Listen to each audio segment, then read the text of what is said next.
All of you. What we've witnessed President Trump accomplish over the last few days has been nothing short of remarkable. We are now 3.5 years into the war between Russia and Ukraine, a brutal conflict that has claimed hundreds of thousands of Russian and Ukrainian lives and cost trillions of dollars. The weakness and incompetence of Joe Biden foolishly allowed the killing to start in the first place. Until President Trump returned to office in January, the bloody and broken Biden status quo was to endlessly force American taxpayers to fund Ukraine no matter the cost, no matter how long it takes, and no matter how many lives were lost. There is no denying that Biden's America Last foreign policy moved the world further away from peace.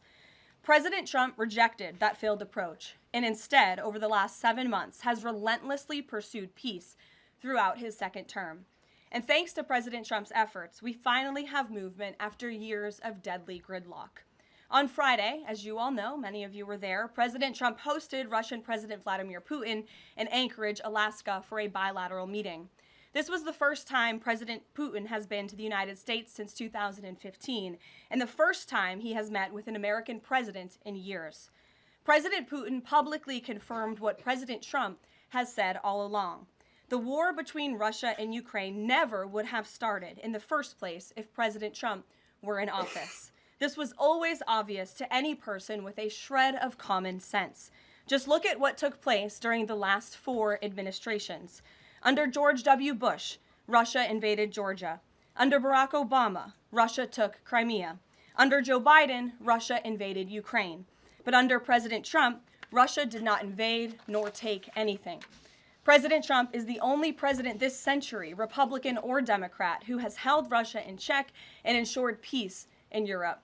That's because Russia has always greatly respected President Trump and his peace through strength foreign policy approach. But overall, the bilateral talks in Alaska were very productive, and multiple key points were agreed to between the two leaders that truly opened up the door for Phase 2 discussions, which took place yesterday here at the White House. Within 48 hours of that meeting in Anchorage, I may add. As you all know, there were many European leaders here, as well as Ukrainian President Zelenskyy. They all traveled here to meet with President Trump to maintain the momentum and work toward a lasting peace. Across the board, every leader credited President Trump for his decisive leadership that has reignited the dialogue in hopes of finally bringing this war to a peaceful conclusion. 2 quotes in particular capture the progress that was made and the optimism moving forward. Finnish President Alexander Stubb said, "I think in the past 2 weeks, we've probably had more progress in ending this war than we have had in the past 3.5 years. Again, that is the president of Finland, a country that shares a border with Russia. That's what we call the President Trump effect. NATO Secretary General Mark Rutte also summed it up well. Without President Trump, this deadlock with Putin would not have been broken. He is the only one who could do this." Following the encouraging conversations yesterday, President Trump spoke with President Putin by phone, and he agreed to begin the next phase of the peace process, a meeting between President Putin and President Zelenskyy, which would be followed, if necessary, by a trilateral meeting between President Putin, President Zelenskyy, and President Trump. As the president said, Vice President Vance, Secretary Rubio, and Special Envoy Witkoff will continue to coordinate with Russia and Ukraine to make this happen as soon as possible. It's very important to remember that before President Trump's landslide victory last November, there was no end in sight to this bloodshed. Now, there may finally be light at the end of the tunnel and an opportunity for lasting peace. That's because President Trump is the peace president, and American leadership is back on the world stage. It should not be lost on anyone in this room that world leaders are coming right here to Washington, D.C. for help. While previous presidents have traveled halfway around the world to apologize for America, President Trump stands up for America, and he has firmly restored America's status as the undisputed leader of the free world. However, one thing that has absolutely not changed is the media's negative and downright false coverage of President Trump and his foreign policy accomplishments. From the beginning of this entire process, much of the left-wing media has been actively rooting against the President of the United States in the pursuit of peace. Initially, the media ridiculously claimed that President Trump was somehow beholden to Russia for even agreeing to have a face-to-face discussion with President Putin inside of the United States. The media said President Trump was making a grave mistake by, quote, legitimizing Putin. They were aghast that President Trump would treat another world leader like a world leader. The media relentlessly attacked President Trump and claimed he suffered a, quote, major defeat for not immediately emerging with a final agreement, even though he said heading into that meeting, this was a meeting to listen and to understand how to move the ball forward. All weekend following those historic U.S.-Russia bilateral talks, we listened to clueless pundits on television trying but failing to claim that the president had failed. The so-called experts in the foreign policy establishment, whose record is nothing but endless wars, trillions of wasted taxpayer dollars, and dead Americans, have the nerve to try and lecture President Trump, who has solved 7 global conflicts in 7 months, about peace. This is the same president, by the way, who brokered the Abraham Accords in his first term, on top of more than half a dozen other peace deals this year alone, as I just said. We also saw yesterday the president of Ukraine and all of the other major leaders of Europe fly across the Atlantic Ocean to meet President Trump at the White House because of the progress that was made and that, if you ask the media, failed meeting, but it was not. It was highly productive and it was successful. This is why Americans' trust in the mass media is at a lowest point in more than 5 decades. Diplomacy is a delicate process, and instead of reporting the facts about what is happening here at this White House and what is happening between this president and other leaders around the world, many outlets in this room continue to try to actively undermine the president and sabotage the efforts towards peace. That is why I felt the need to set the record straight. In other news, on the home front, President Trump's efforts to make D.C. safe again are working. There have been a total of 465 arrests since the start of this operation on Thursday, August 7th. Last night, there were a total of 52 arrests, including the arrest of an illegal alien MS-13 gang member with convictions for DWI and drug possession. Thanks to President Trump's leadership and the outstanding work of both federal and local law enforcement, dangerous gang members like the one picked up last night will not be allowed on the streets of our nation's capital. Other arrests last night included assault with a deadly weapon for stabbing, parole violation for robbery, murder, outstanding warrant for attempted murder, assault on federal law enforcement officer, and felony assault. 4 more homeless encampments were also removed during yesterday's reporting period. To date, a total of 48 homeless encampments have been cleared in Washington, D.C. by multi-agency teams. MPD patrol units are actively working with city officials to locate and clear additional encampments and remove homeless residents off of Washington's streets. And despite fake narratives from the media, again, a significant number of the arrests have been in high-crime areas of D.C. In fact, nearly half of all of the non-illegal alien-related arrests have occurred in wards 7 and 8, the 2 wards that have the highest number of violent crime, as well as homicides and assaults with dangerous weapons last year. So while Democrats continue to coddle violent criminals, President Trump and this administration are focused on putting them behind bars and unapologetically standing up for the safety of law-abiding American citizens. And the White House will continue to provide all of you with the results of this operation in the days ahead. So with that, I will take your questions today. Here in our new media seat today, we have Jack Posobiec, who joined us in Anchorage, Alaska last week. Jack, thanks for being here. Why don't you kick us off? Karoline, thanks so much. So a couple of questions regarding the status of these peace talks. Obviously, we saw the President and President Putin there in Anchorage. We saw the world leaders here yesterday with this summit. We've heard phrases like coalition of the willing. We've also heard Article 5-like guarantees. When it comes to the security guarantees, what is the current status of that? I know the President earlier today mentioned boots on the ground would be UK, France, Germany possibly, but unequivocally said no U.S. troops on the ground, but U.S. coordination. Can you elaborate on that, and what would the red lines be? Sure. Well, you got to the heart of what I was going to say to all of you today on security guarantees, which is the President has definitively stated U.S. boots will not be on the ground in Ukraine, but we can certainly help in the coordination and perhaps provide other means of security guarantees to our European allies. The President understands security guarantees are crucially important to ensure a lasting peace, and he has directed his national security team to coordinate with our friends in Europe and also to continue to cooperate and discuss these matters with Ukraine and Russia as well.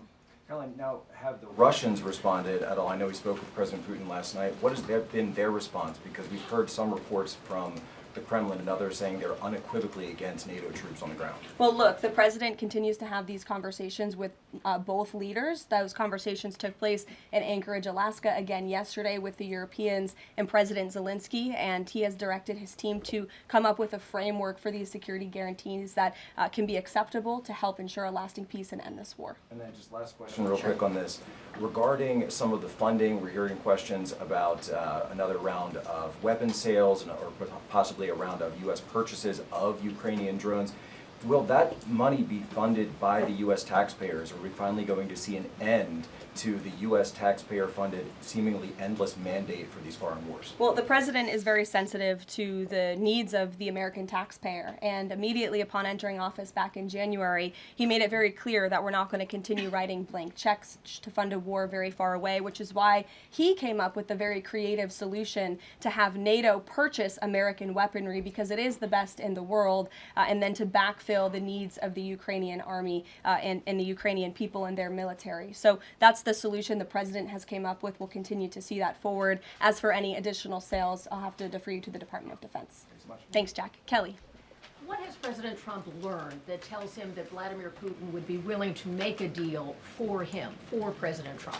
Well, the president has learned a lot, which is part of the reason he opened up this dialogue. The previous administration, who oversaw the beginning of this war, refused to talk. And President Trump has always said, in order to learn, in order to move the ball forward with diplomacy and towards peace, you have to have open dialogue. And so that's why the president has had several conversations by phone and, of course, an in-person meeting last Friday with President Putin. He also has talked to President Zelenskyy dozens of times, had him here at the White House yesterday, and he's understanding what both sides want, what both sides are going to have to give up. And he has always said, in order to get a good deal, both sides are going to have to walk away a little bit unhappy. So he continues to learn a lot throughout these conversations, which is why we've seen progress from both sides. And I would also just add, when it comes to learning and moving the ball forward, look at how both Russia and Ukraine have actually talked directly for the first time in many years, thanks to the efforts of this president and this administration. Specifically for President Trump, though, what do you think Putin's motivation is to try to do something for President Trump,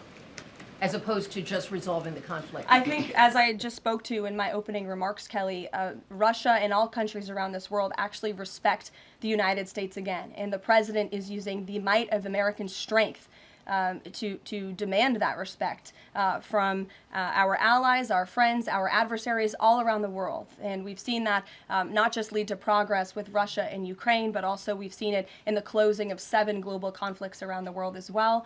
We've seen it with the release of hostages in Gaza. You've seen it with the end of the conflict between India and Pakistan, which could have resulted in a nuclear war if we had not had a president who believed in the strength and the leverage that comes with the job of being the President of the United States of America. Rachel. Thanks, Karoline. Heading into Alaska, a lot of the focus in the talk was on this trilateral meeting between these 3 leaders.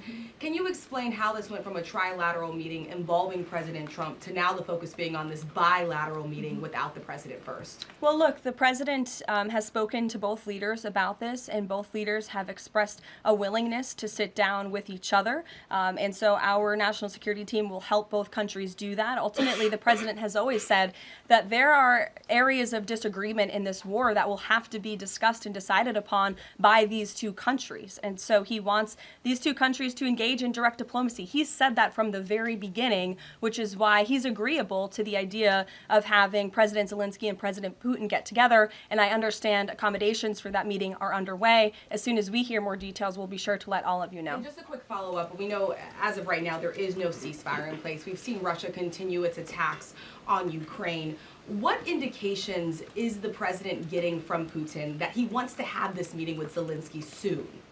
Because he spoke to him directly yesterday. And he expressed that Haley, sooner rather than later. He spoke to that directly yesterday, and the president put that in his statement that he gave to all of you, the news media, knowing you'd be asking following that conversation in the effort of transparency. Haley. Hey, thanks, Karoline. You You made clear no U.S. boots on the ground. Is the president considering U.S. boots in the air as a form of a security guarantee? Look, that was something the president mentioned on his interview this morning. It is an option and a possibility. I won't certainly rule out anything as far as military options that the president has at his disposal. I'll let him do that. I can tell you he's definitively ruled out boots on the ground. Sure. Thanks, Tara. Just about the possible venue for the talks, can you confirm that Putin suggested Moscow as a venue for the bilateral talks? And if so, doesn't that indicate that Putin is perhaps not serious about this, that he's suggesting a venue that there's no way that Zelenskyy is going to go to? Look, I'm not going to litigate the private conversations between the president and President Putin, aside from what the president himself has already spoken on. But I can tell you there are many options that are being discussed by our national security team right now with both parties. Can you give us an indication of where? I just told you we'll provide you details as soon as we can. Thank you for trying, though. Libby. Thank you, Caroline. I wanted to ask about the National Guard troops. How is the White House coordinating with how they're being placed in D.C., what areas? And then also, how long should people here in the district anticipate the National Guard to be on the ground patrolling the streets? I don't have a timeline for you, Libby, but we will keep you posted on that. I think the president, as you know, and this administration, he came to this briefing room with members of his cabinet to lay out the rationale and the reasoning for federalizing the National Guard here in Washington, D.C., and for our work with the Metropolitan Police Department to make our district safer. We've seen violent crime has taken the lives of far too many residents here in our nation's capital, and the president wants to make it safe again. And as for the coordination efforts, this interagency team is meeting and talking daily. In fact, there's a meeting taking place right now in the West Wing with members of the interagency task force to continue to discuss not just the National Guard deployment, but also how we can continue to remove public safety threats off of the streets of Washington, which, as the numbers I just showed you prove, they are doing every single night. I will just reiterate, 465 total arrests and counting since the start of this operation. I believe 11 or 12 days ago, I'll have to check the calendar, but those are pretty remarkable results. If not for this task force and their high level of coordination and the leadership of this president, there would have been 465 more violent criminals on the streets of this capital that you all live in every day. So I think we should all be very grateful for that. Stephen. Thank you, Caroline. 3 questions about the D.C. crackdown. Sure. First, I was wondering if you could clarify something President Trump said. He mentioned getting rid of the slums where criminals live. Was he talking about tents or permanent residential buildings? And then the mayor has expressed an interest in clarifying how much of a focus illegal immigration enforcement is as part of this crackdown. Can you say anything about that? Sure. And third, any preview on the beautification? 3 questions. I'll try to answer all 3 of them pointedly for you. First, when it comes to what you said, and the president said, the slums of Washington, D.C., he's referring to the most dangerous communities, neighborhoods, and streets in this city where, unfortunately, violence has ravaged these communities and taken the lives of, again, far too many law-abiding D.C. residents. We know on July 5th of this year, just more than a month ago, a 3-year-old beautiful young girl was shot and killed in her car with her family in one of these communities, which is why there has been a surge, despite what many of you have been falsely reporting. And I believe it was the Washington Post who put out a map claiming it to be fact-based when it was just based on, I don't know, accounts that they've heard on the street, not actual statistics and data. So we went and reconfigured the numbers, and as I said, nearly half of all the non-illegal alien-related arrests have occurred in wards 7 and 8 in the District of Columbia, where we know, excuse me, there's the highest rate of crime. So we'll continue to do that. And what was your second question, Stephen? Legal immigration, how much of a focus that is? Yeah, look, I mean, the focus is to make D.C. safe and beautiful and to remove public safety threats and violent criminals from our streets. If federal law enforcement, with the help of the Metropolitan Police Department, come across illegal aliens, of course, we are going to abide by this administration's policy of law and order, and we are going to remove illegal criminals from our nation's capital. They will be detained and deported, just like they are in every other community across the country. Kristen.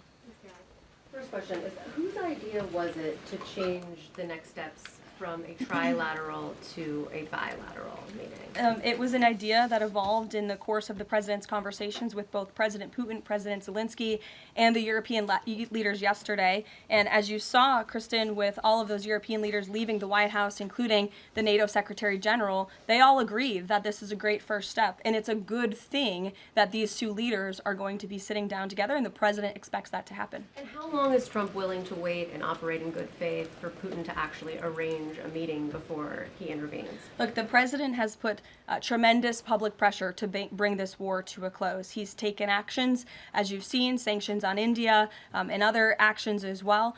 He's made himself very clear that he wants to see this war end, and he has scoffed at the ideas of others that have been raised that we should wait another month before any meeting takes place. The president wants to move, and he wants to bring this war to an end as quickly as possible. Just a clarification on something you said earlier about Putin agreeing to the meeting. The Kremlin seemed to indicate that Putin did not firmly agree to a bilateral. Did he agree to have a sit-down with just Zelenskyy on the phone? I can assure you that the United States government and the Trump administration is working with both Russia and Ukraine to make that bilateral happen as we speak. Sean. Hey, if the point is to get everybody on the same page, why wouldn't Trump just take the call from Putin while the other leaders were in the room? He said it would be disrespectful to do that. But why is it disrespectful? With all due respect, only a reporter from the New York Times would ask a question like that, Sean. The president met with all of these European leaders at the White House 48 hours after sitting down with President Putin on American soil. In fact, there was so much progress in the readout that was given to these European leaders immediately following his meeting with President Putin that every single one of them got on a plane 48 hours later and flew to the United States of America. And if I could just read for all of you some of the statements from those European leaders yesterday, you had President Zelenskyy himself saying it was a very good conversation. It was really good. We spoke about very sensitive points. The Secretary General, Mark Rutte, it was the president, only because of the president, that this deadlock was broken, but with President Putin by starting a dialogue. So these leaders, who this war is in their backyard, are very grateful that the president took that call and that he was there to provide them with a readout of Russia's thinking on this, something that was not done by the previous administration at all. Catherine. Thank you. Is the White House looking at Budapest as a possible location? I'm not going to confirm or deny locations. We'll provide you with details as soon as we can. Just following up on Kristen's question, I understand that the White House is working and allies are working to make this meeting happen, but did Putin promise to do a meeting with Zelenskyy, a direct meeting, in the coming weeks? He has, and I just answered that question for you. Franco. Thanks. I just want to clarify. So you are saying that President Trump is considering U.S. pilots and U.S. aircraft potentially supporting European or Ukrainian forces? The president spoke to that himself this morning when he called into Fox and Friends, and I would defer you to his answer. You can read it directly yourself. In addition, can I ask, no boots on the ground, Steve Witkoff's talking about Article 5-like security guarantees. Can you talk about what other Article 5-like security guarantees that are being considered if it's not boots on the ground? These are very sensitive diplomatic discussions that are currently taking place literally as we speak. So I will leave it to the national security team, and I'll leave it to the president to have those private discussions with these leaders as we try to bring this war to an end. And can I ask one Mary more? Margaret, go ahead. Thanks, Caroline. Two questions, if that's okay.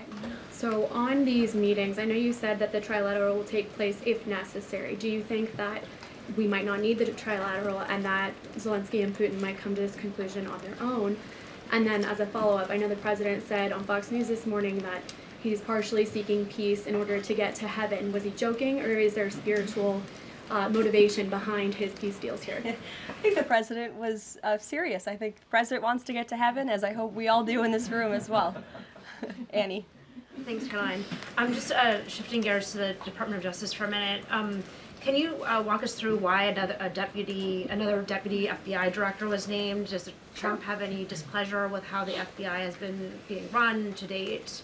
And then I have a question about the antitrust division. No, Andrew Bailey is extremely qualified. As you know, he's been serving with honor as the Attorney General of Missouri, and he's been brought on as another set of very credible and experienced hands to work alongside the current Deputy Director, Dan Bongino, under the leadership of the Director, Kash Patel, and the Attorney General, Pam Bondi. And the FBI has been doing a tremendous job. We've seen their agents out on the streets as part of this interagency task force here in Washington. But the crime that they've been stopping here in Washington, they've been doing this for 7 months all across the country. In fact, there's been 19,000 arrests by the FBI nationwide. That's more than double last year in the same time period. Of those, 1,600 arrests were for violent crimes against children. 4,000 child victims have been rescued by this FBI under this current leadership. 1,000 arrests from investigations of foreign terrorist organizations. There's been 1,500 kilos of fentanyl seized. 6,300 kilos of meth have been seized. And 3 of the top 10 most wanted have been arrested so far. Not a single one of the individuals on the top 10 most wanted list were arrested under the previous administration. We've arrested 3 in 7 months. So when you're actually working and enforcing law and order, you need all hands on deck. And so we look forward to welcoming Andrew Bailey to this new post. Jackie. I have a quick question about Roger Alfred, who's a former DOJ official. He gave a speech in Aspen yesterday where he said that senior DOJ aides are cutting deals with favored lobbyists. I'm wondering if the president has any concerns at all with the way the antitrust division is working. I have no idea who that individual is. I don't know why he made those comments. I don't know what basis he's making those comments on. My instinct tells me it's not true, but we will definitely look into them and I'll get you a response. Thank you, Caroline. Jackie. Thanks, Caroline. Since the president often says that this war would not have started if he were in office, and True. and Putin confirmed that. It's true. Do you accept that as truth? The European leaders do. Well, and President Putin himself said that, by the way. He did say that. The question I have, though, is what is the president going to do to ensure that these security guarantees last beyond him into the time when he is no longer president? And does that have to involve Congress at all? Well, he understands the need for that, which he spoke to yesterday. And what's he going to do? It's why he's engaging in so many talks and so many conversations with both sides of this war with our European allies. It's why on the way home from Anchorage, Alaska, very late at night, when I know many of you on the press plane were sleeping and many staff were sleeping, the president himself was still awake at 2 o'clock in the morning talking to European leaders and NATO about how we can ensure a lasting peace and bring this conflict to an end. He has expended an incredible amount of time, energy, and effort into bringing this war to an end, and he remains determined to do that. Also, can Go I ask ahead. you about the Go ahead. Thank you, Caroline. DC crime? Sure, Jake, and then to your right. All right. Thank you, Caroline. Which of the half-dozen peace deals that the president's pulled off would you say he's the most proud of? And then I have another question. That's a good question, Jake. I'll leave that to the president to answer. I think he's proud of all of the peace deals that he's been able to achieve. You saw the president of Armenia and the head of Azerbaijan both at the White House just a couple of weeks ago. The president, I know, very much enjoyed spending time with them and helping to bring that conflict to an end. He very much enjoyed his time with leaders of Rwanda and the Democratic Republic of the Congo in the Oval Office, talking to them about bringing that decades-long war to an end. India and Pakistan.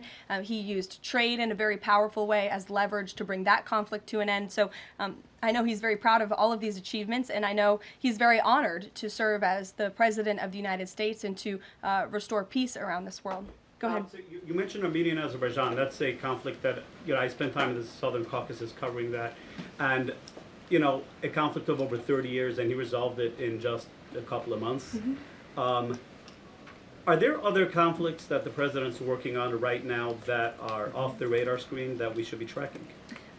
In fact, there are many. The State Department is always working around the clock under the leadership of Secretary Rubio and keeping the president apprised of conflicts that are bubbling up all over the world. But of course, as you all know, as we've talked a lot about in this briefing, he's spending a lot of time right now on ending this war in Russia-Ukraine, and of course the conflict in Israel and Gaza, which he wants to see come to a close as well. Sure, go ahead. So the president says that he's starting a movement to eliminate mail-in voting, but states administer elections, not federal federal authorities. So can you provide any more details about how the White House plans to eliminate that?